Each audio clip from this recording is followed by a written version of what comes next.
Hello everyone मोर नतुन এটা ভিডিঅ'লৈ পুনৰবাৰ আপোনালোকক স্বাগতম জনাইছো। আপোনালোকে নিশ্চয় চাই গম পাইছে আজি কমলা কিনিবলৈ গৈছিলো আৰু কমলাকেইটা ঘৰলৈ লৈ আহি ধুনীয়াকৈ এখন কলপাতত 4টা কমলা জলকীয়া আৰু কেঁচা ধনিয়া অকমান লৈ ললো। ভাবিছো অকমান বেটিকুৰিৰ ওপৰত খাম। আপোনালোকে বাৰু মোৰ দৰে এনেকৈ কোনে কোনে খাই ভাল পায় জনাবচোন কমেন্ট কৰি।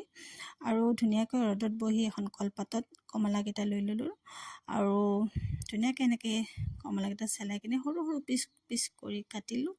তাত অকমান ধনিয়া পাত আৰু কেঁচা জলকীয়া দি লম। আপোনালোকে বাৰু এনেকৈ কমলা খাই কোনে কোনে ভাল পায় তো সঁচাকৈ কমেন্ট কৰি জনাব নাপাহৰিব। আৰু ধুনীয়াকৈ এনেকৈ কেঁচা জলকীয়া কেঁচা ধনিয়াৰ পাত কাটি ললো। তাত অকমান মই কলা নিমখ ব্যৱহাৰ কৰিম, যেহেতু মই কলা নিমখ কমলাত দি কিনে খাই ভাল পাওঁ। আৰু আপোনালোকে বগা নিমখো দিব পাৰে, আপোনালোকৰ কথা। বাৰু কমলাখিনি এনেকৈ দেখি কিনে কাৰ কাৰ খাবলৈ মন গৈছে কওকচোন। বহুত টেষ্টি লাগিছিলে খাবলৈ, সঁচাকৈ আপোনালোকক কি ক'ম। আৰু আজি যেহেতু টেঙা খোৱা মানুহ বাবা আৰু মই, গতিকে তাক প্ৰথমতে টেষ্ট কৰিব দিলোঁ। বহুত টেষ্টি বুলি কৈছিলে, বহুত জ্বলা হোৱা বুলিও কৈছিলে। বাৰু যি নহওক সি জ্বলা কমকৈ খায় আৰু সঁচাকৈ মজা লাগিছে খাই কিনে।